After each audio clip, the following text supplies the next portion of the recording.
수박들 공천하면 푸나님 탄핵? 뭔 말이에요 지금? 맥 빠져. 수박들이 공천되는데 갑자기 푸나님이 탄핵되는 겁니까? 어마어마하시네. 수박님을 푸나님을 당대표급으로 보고 있는 건가요 지금?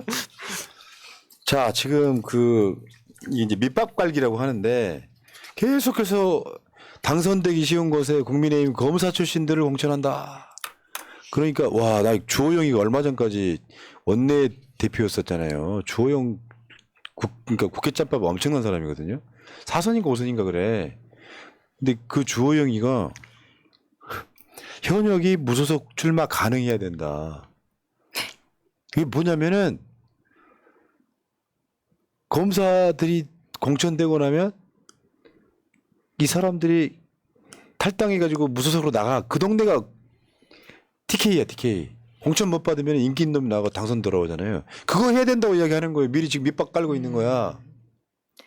사실상 검사 출마가 현실적으로 다가오는 겁니다. 국민의힘 안에서는. 그러다 보니까 이런 이야기까지 나오는 거잖아요. 지금 전략 세우는 거예요. 만약에 이 특정 지역구에 어떤 검사가 내려올 것까지 지금 이야기가 다 돌고 있는 상황에서 그 지역구에 이미 국힘의 국회의원 같은 경우에는 내가 지금 지역구의 주민들 지금 텃밭 다져놓은 게 있는데 그걸 검사들한테 내줄 리가 없지 않겠습니까? 당연히 무소속으로 출마하겠다 이거죠. 그랬다 압색 들어오면.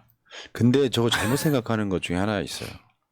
윤석열 지지율이 엄청 떨어지고 국민의힘이 폐색이 짙은 상황이 되면 쟤네들은 왜 저렇게 얘기하냐면 TK에서는 민주당이 당선될 일이 없다는 자신감이거든요. 예. 그러니까 누가 됐든 무소속으로 돼서 이 사람이 당선돼 들어가면 받아주는 분위기였잖아요. 근데 완전 다시 한번 망하는 각오로 가는 선거라면 민주당이 당선될 수도 있습니다. 예, 이게 친박연대의 기억이 있거든요, 얘네들이. 예전에 친박연대 그 박근혜 계열이 공천에 다 나가야 됐어도 친박연대를 만들어가지고 자기네들끼리 당선된 다음에 돌아왔어요. 그러니까 그게 가능하다라는 게 있는데 그게 가능하려면 그래도 그때는 이명박의 지지율이 이 정도는 아니었어요. 그때는 이 정도는 아니었어요. 그리고 박근혜에 대한 신임이 두터웠어요. 근데 지금은 그 신임도 없고 그 신임도 없고 지지율도 없어, 지능도 없어. 어떡할 거야 이거. 그러면 국힘 나가고 무소속으로 나가면 오히려 표만 쪼개먹고 민주당이 당선될 오히려 가능성이 그럴 수도 있죠. 커질 수 있다는 거죠. 뭐 지금 상황에서 그거를 낙관하기는 어렵지만. 그러니까 이게 전제 조건이 있어요. 문재인 정부 때 총선할 때 김수현 씨라고 청와대 정책실장 하던 분 같은 사람들이 대구 출신이야. 그러면 내려가서 당선이 안 되더라도 한번 띄워줬어야 돼요. 그렇죠. 근데 분위기가 그렇게 죽어 있으면은 어떤 식으로 되냐면 민주당 사람 찍고 싶어도 찍을 게 없네. 찍을 사람이 없어. 민주당 지지자들이 투표장에 안 나옵니다. 그러니까 무소속이든 국민의힘이든 서로 간에 지지고 볶다가 민주당 아웃오브 안정인 거거든. 그러니까 전제 조건은 뭐냐면은 공천을 잘해야 된다는 거예요. 그리고 문제가 이 윤석열이라는 사람이 국민의힘에 무슨 정통성이 있는 사람이 아니에요. 정통성이 있는 사람이어가 뭐 오랫동안 국민의힘에서 활동을 했다든지 국민의힘과 함께 하던 그런 사람이라면 차라리 나은데 국민의힘이 자기네들 필요에 의해서 지금 외부에서 이상한 애를 하나 지금 속아가지고 영입을 한 거야. 근데 지금 영입한 애가 이제서 자기 청구서 내밀고 있는 거예요. 검사 출신, 제가 생각했을 땐 그래요. 내부에서 정말로 자기 지지율 1%가 돼도 검사 출신 공천은 못 막을 겁니다. 윤석열이. 왜냐하면 자기가 그동안 신세진 게 있거든. 혹은 같이 해먹은 게 있거나. 그 상황에서 검사 출신 대거 출마를 못 막으면 민주당이 이놈 주둥아리. 국민의힘의 정통성 자체가 흔들려버려요. 물론 그게 정통성이냐 하면 할 말은 없는데 걔네들은 걔네들 나름대로 정통성이 있거든요. 지금까지 해온 정치가 있고. 근데 윤석열은 누구예요? 그 사실 국민의힘 전신 아작내고 온 놈이에요. 근데 걔가 지금 정말로 어쩔 수 없이 이재명을 막기 위해서 외부에서 울며 겨자 먹기로 스카웃해서 들어왔는데 자기네 당의 주요 인사들 뿌리를 다 뽑아버리고 있는 거잖아요. 대구라든지 강남 3구 같은 정말 자기네들 존립 기반을 이렇게 흔들어버리면 뭐 어떻게 되는 거겠어요? 그냥 있을 수가 없어요. 그러니까 이게 원래 그런 거예요. 지금 그러니까 윤석열의 리스크는 이제 시작된 거야. 국민의힘 내부에서. 국민의힘 내부에 윤석열 반윤이 노골적으로 활동 시작하는 순간 윤석열은 저는 끝난다고 보는 거예요.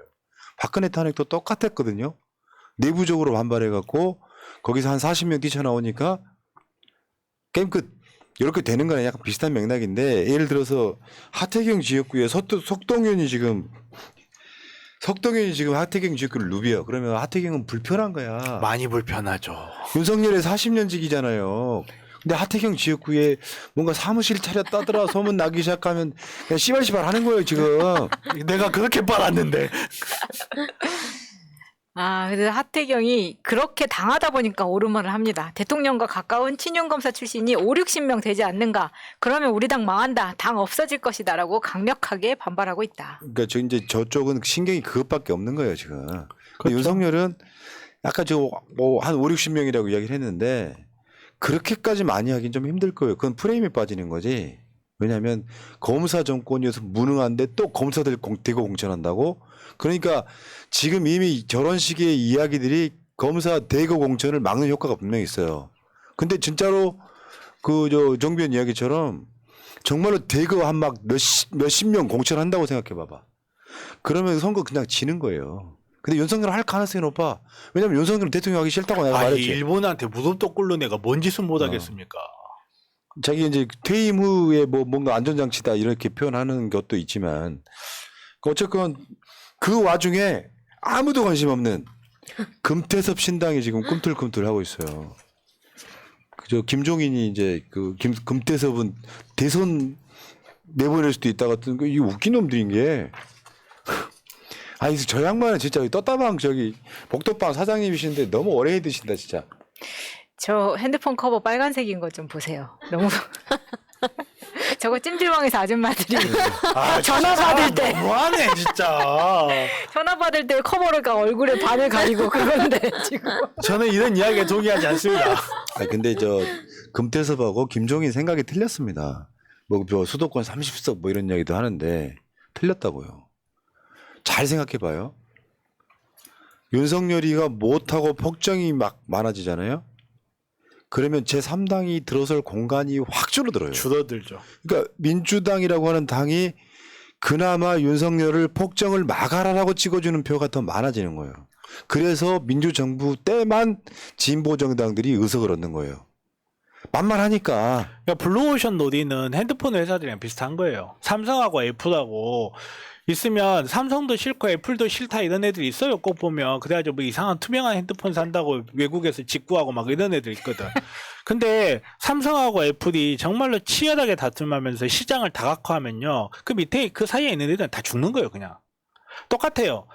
나는 민주당도 뭔가 싫어. 언론에 보면 동봉투가 어쩌니 저쩌니 이재명이 뭔 짓을 했다더라, 뭘 받아 먹었다더라. 특히 이제 정치에 무관심하고 정치 무관심이 쿨한 건 줄 아는 쿨병 걸린 애들. 그런 애들이 나는 국민의힘은 못 지겠고 그렇다면 민주당도 싫어. 난 중립지대로 갈 거야. 이런 사람도 있거든요. 그런 사람들한테는 막 몸에다가 문신 그리고 노란 드레스 입고 다니는 애들이 나와가지고 민주당 너네들은 뭐 하냐 막 이러고 있으면 쟤네들이 민주당도 비판하고 막 하네 하면서 그 중간 지역에서 조금씩 커가는데 양 당사자가 몸집을 최대한 불려가지고 최대의 크기로 승부를 할 때는 이런 작은 신당들은 존립 근거가 없어 보이는 거죠. 그러니까 윤석열이 정치를 잘 해가지고 그런데 윤석열은 정치를 잘하는데 민주 국힘 양당이 너무 정치를 못한다 할 때 생기는 게 그 공간인데 그 공간이 안 생기고 윤석열이 너무 못하는데 그래도 민주당이 예를 들면 정책적으로 방향을 잡는 이유 중에 하나가 이거랑 연관이 있거든요. 정치 혐오에 안 빠지려고 경제, 민생 이런 걸 챙기려고 하는 이유가 있는데 현재로 보면 민주당 지지율이 압도적이잖아요. 그 선거 때 민심일 가능성이 높은 자동응답에서는 민주당이 어떤 경우는 50%도 넘어가니까 거기다가 이제 실제로 국민은 여론조사 꽃의 결과물인데 금태섭 신당에 대해서 얼마나 기대하냐 했더니 기대되지 않다가 78.4예요. 그리고 금태섭이는 강선우 의원한테 당내 경선도 떨어져가지고 탈당이 되는 거 아닌데. 그러니까 금태섭 신당이라고 하면 사람들이 금태섭이 무당된 줄 알아요. 신당을 차렸어? 저 금태섭이가 국민의힘으로 가긴 좀 깔짝지근하고 받아주지도 않고 그러니까 제3당 해가지고 이제 또 정치 복덕방 이런 거 하려고 하는 건데 일자리가 필요하신 종인이 어르신께서 이제 둘이 딱 찰싹 붙어가지고 아유 저런 걸 떴다방이라고 하는 거고요. 금태섭이 뭔데요? 금태섭이 민주당 당원들 자기 지역구 하나 뭐 못 추스린 사람이 무슨 밖에 나가서 지금 관종짓하고 넘어가 이 씨발 진짜. 뭐 만평이 있긴 한데 가짜 신당으로 신당 고민해 줬다고 좀 뭐 이렇게 넘어가. 또 넘어가. 아, 내가 너무 많이 났다 지금 여기다가. 그 다음에 양당에 실망한 유권자 늘어나면 성공할 수 창당하는 게 얼마나 어려운지 저는 잘 모르죠. 창당이 생각보다 엄청 어렵습니다. 돈도 많이 들고. 그러면 선거를 이기는 방법과 이 맥락은 비슷한 거예요. 국민적 바람이 불어야 돼. 어느 당이 선거를 이기는 것도 제3당이 성공하는 것도 국민적 바람이 불어야 돼요. 근데 바람이 불어야 될 요소가 있잖아요. 국민의힘도 못해, 윤석열도 못해, 민주당도 못해. 그럴 때는 제3세력이 들어올 공간이 많아지지만 현실적으로는 저렇게 해가지고 복도방처럼 막 정체성 없는 애들 모으면은 기대치가 없는데. 안철수도 끼고 싶다는 이야기 아니에요? 네, 재밌는 거는 정의당 지지층의 30.2%가 이 당에 기대된다라고. 왜냐면 정의당을 지지하는 사람의 절대 다수가 정의당이 좋아서 지지하는 게 아니라 그렇죠. 민주당도 싫고 민주당은 뭔가 껄쩍지근하고 그렇다해서 국힘은 못 찍겠고 그 사람들이 정치에 관심이 있고 뭔가를 해야 되니까 정의당에 있는데 정의당도 마음에 별로 안 들어. 솔직히 정의당 마음에 들겠어요. 특히 정치에 관심 있는 사람들이. 그러면 그 사람들은 이제 뭐 어디 또 새로운 데 머물 때를 찾기 마련이거든요. 맞아요. 그러다 보니까 어디에서 신당이 차려졌다고 하니까 거기는 뭐 좀 용하대 이러면서 가는 거야. 지금 이야기는 그게 제3지대에서 정의당의 유호정이라든지 하는 애들 있죠. 장혜영 이런 애들. 이런 애들과 정의당과 저 신당이 합쳐질 가능성도 이야기하는데 내가 봤을 때 이번 총선 때 정의당은 진짜 힘들 거예요. 아니 뭐 개밥입니까? 아무거나 다 섞어놓고 비벼버리게? 아니 그러니까 같이 연대가 안 되는 관종 정당은 금방 망하고요. 지금 여러분들이 꼴보기 싫어하는 국회의원 몇 명 있잖아요. 다음 총선에 볼 가능성이 없는 사람들 굉장히 많습니다.